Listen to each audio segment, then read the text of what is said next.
आजादी मिलने के बाद देश के नीति निर्धारकों के सामने कई तरह की समस्याएं थी। आर्थिक, सामाजिक, राजनीतिक और वैचारिक समस्याओं से निपटने के लिए हिंदुस्तान को एक मुकम्मल व्यवस्था की आवश्यकता थी, जिसके लिए कई तरह के प्रयास किए गए। इन समस्याओं में से एक बड़ी समस्या बेरोजगारी की भी थी। अंग्रेज शासक हमारे देश को ऐसे हाल में छोड़ गए थे जहां से आगे का रास्ता केवल संघर्ष का था, लेकिन अपनी सूझबूझ और दूरदर्शिता के बल पर हम काफी हद तक इस चुनौती से निपटने में कामयाब रहे। आज हम ऐसे मुकाम पर खड़े हैं जहां देश का स्वर्णिम भविष्य देख सकते हैं। आजादी का अमृत महोत्सव मनाते हुए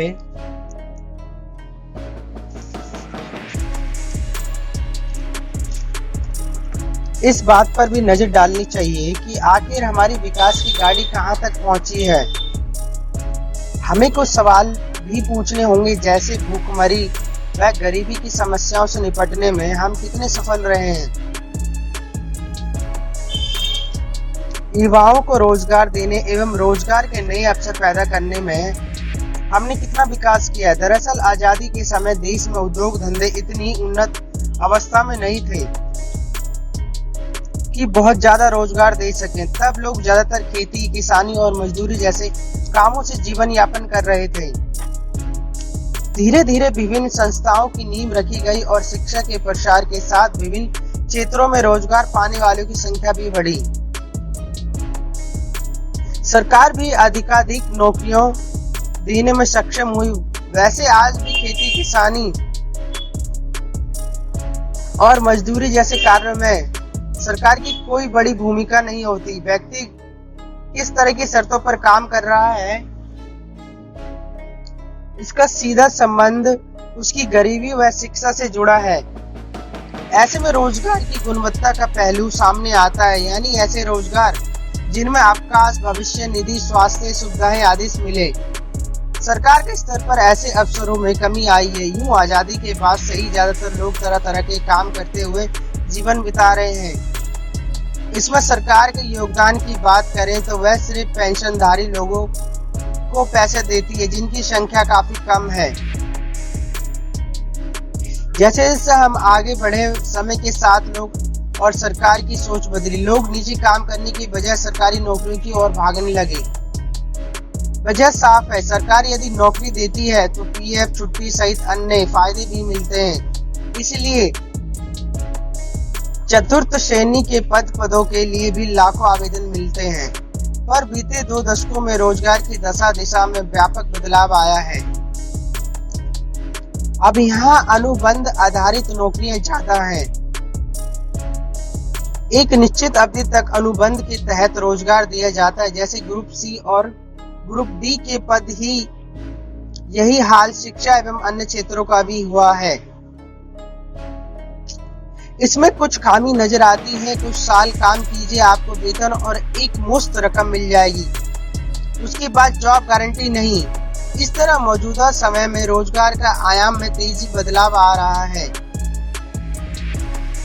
गौर कीजिए, ग्रामीण क्षेत्रों में रोजगार की कमी नहीं होती। वहाँ व्यक्ति रोज किसी न किसी काम से जुड़ा होता है, लेकिन इसमें सम्मान की कमी होती है। यानी एक तरह से कहा जाए कि देश में ऐसी नौकरियों की कमी है जिनमें उचित पारिश्रमिक और सम्मान मिलता है। यह सरकार पर जिम्मेदारी आती है कि वह ऐसी रोजगार नीतियां बनाए जिनमें सबको गुणवत्ता परक काम मिले और उनकी क्षमताएं भी बढ़े। तभी देश के विकास में हर व्यक्ति का योगदान संभव होगा।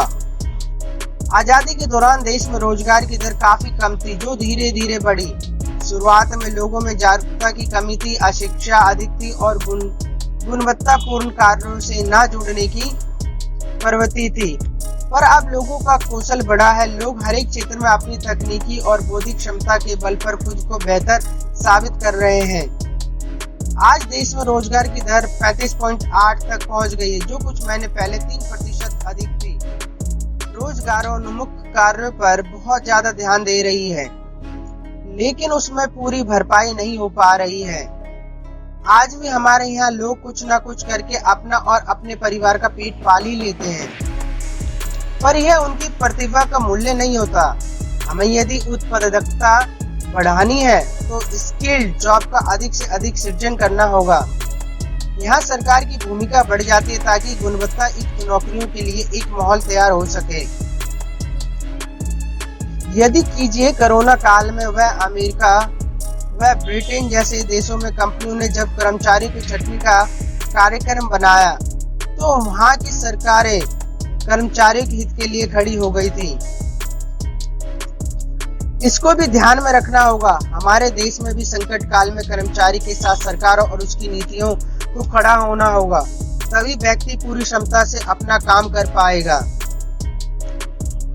उत्पादकता बढ़ेगी और हमारी अर्थव्यवस्था भी सुधरेगी। इसी तरह महिलाओं के लिए काम करने लायक माहौल काफी सुधरा है, इसे और विस्तार देने की आवश्यकता है। आज देश में सैकड़ों कंपनियां ऐसी है जहां हमारे युवाओं को उनकी प्रतिभा के अनुरूप नौकरियां मिल रही हैं, पर साथ ही कर्मचारियों के हितों की भी अनदेखी की भी शिकायतें मिल रही हैं। ऐसा होने से रोकने के लिए सरकार को नीतिगत नकेल कसनी होगी ताकि कंपनियां मुनाफा कमाने के साथ कर्मचारियों के हितों के बात सोचें। संतोष की बात है कि हमारी सरकारें इसे लेकर जागरूक हुई हैं और कई कंपनी अपने कर्मचारी के साथ किसी तरह का भेदभाव करती है तो कर्मी को तुरंत कानून की मदद मिलती है। आजादी के दौरान देश में लघु, मध्यम और कुटीर उद्योग बड़ी संख्या में मौजूद थे।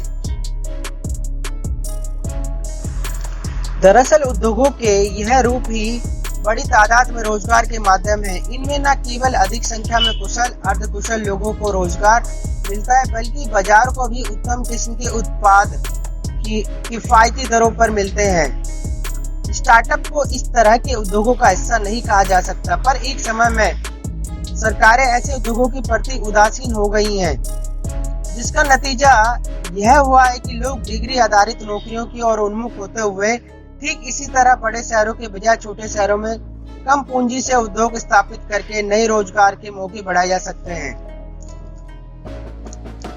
एक औद्योगिक संस्थान सैकड़ों प्रतिभावान युवाओं को रोजगार देने में सक्षम होता है, परंतु यहाँ पर सरकार को देखना होगा कि श्रम कानूनों को सही तरीकों से पालन किया जा रहा है या नहीं। वर्तमान में रोजगार की बात करें तो देश के तमाम औद्योगिक संस्थान नौकरियां देने के मामले में अग्रणी भूमिका निभा रहे हैं। यहाँ ऐसा माहौल बना है जिसमें नौजवानों को आसानी से काम मिल रहा है। आत्मनिर्भर भारत रोजगार योजना, यह योजना 1 अक्टूबर 2020 को कोरोना महामारी के बाद की आर्थिक चुनौतियों का सामना करने और नई नौकरियों का सृजन को प्रोत्साहित करने के लिए शुरू की गई। 1000 कर्मचारियों वाले संस्थान इस योजना का लाभ उठा सकते हैं। प्रधानमंत्री मुद्रा योजना, स्वरोजगार को बढ़ावा देने के लिए शुरू हुई इस योजना के तहत छोटे उद्यमी या व्यवसायी को 10 लाख रुपए तक के लोन की बिना जमानत व्यवस्था दी गई। प्रधानमंत्री रोजगार सृजन कार्यक्रम, देश के बेरोजगार युवाओं को इस योजना के तहत खुद का काम शुरू करने के लिए केंद्र सरकार की तरफ से 10 लाख रुपए को लेकर 25 लाख रुपए तक लोन दिया जाता है। बेरोजगार युवाओं को उनकी जाति और इलाकों के अनुसार सब्सिडी भी प्रदान की जाती है। गरीब कल्याण रोजगार अभियान, महामारी में लॉकडाउन के चलते अपने राज्य लौटे प्रवासी मजदूरों की इस योजना के अंतर्गत काम दिया गया। यह योजना 6 राज्यों के 116 जिलों में मिशन मोड में 125 दिनों तक चलाई गई। साथ ही प्रधानमंत्री स्ट्रीट वेंडर आत्मनिर्भर निधि और प्रधानमंत्री रोजगार प्रोत्साहन योजना आदि पर भी बल दिया।